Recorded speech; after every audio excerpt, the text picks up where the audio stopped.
Maayong buntag sa tanan akong followers, viewers, and supporters. Guys, 5 o'clock na. Tapos na ako naligo.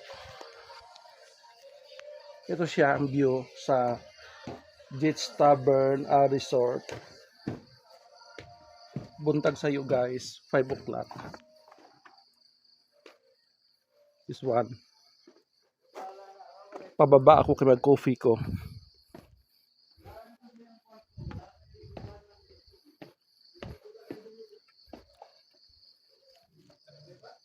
Nice place. Nice view.